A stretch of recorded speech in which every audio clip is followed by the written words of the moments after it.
Facilities ఇస్తున్నారు అవన్నీ కూడా ఇప్పుడు పిల్లలకి గవర్నమెంట్ స్కూల్స్లో మనం ఇవ్వడం జరుగుతుంది.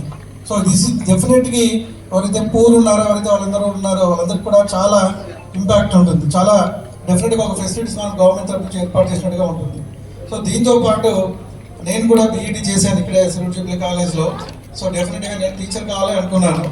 టీచర్ మన అందరం కూడా కర్నూలు జిల్లాలో జనరల్గా ఒకటి డిగ్రీ చేసి బీఈడీ చేసిన తర్వాత ముందు సెక్యూరిటీగా ఒక డిఎస్సి జాబ్ తెచ్చుకోవడం ఒకటి అన్నది ఒక మైండ్లో ఎప్పుడు అలాగే అది ఉంటుంది.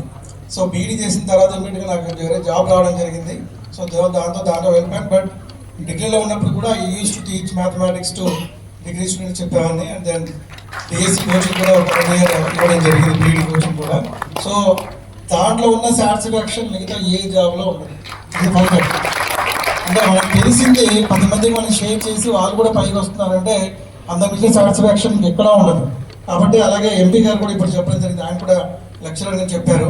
So satisfaction when you guide and teach some people, మీకు తెలిసిన దాన్ని మీరు షేర్ చేయడం, వాళ్ళని అప్డేట్ చేయడం అనేది డెఫినెట్గా చాలా సాటిస్ఫాక్షన్ తీసుకున్న పని. సో ఈ సందర్భంగా గురువులు ఎవరైతే ఉన్నారో అందరూ కూడా ఈ సమాజ అభివృద్ధికి, పిల్లల అభివృద్ధికి, విద్యార్థుల అభివృద్ధికి కృషి చేస్తున్నారో, సో మన ఎడ్యుకేషన్ సిస్టమ్ని ముందుకు తీసుకెళ్తున్నారో మీకు అందరికీ కూడా మరొకసారి ధన్యవాదాలు, శుభాకాంక్షలు తెలియజేస్తున్నాను. Thank you very much.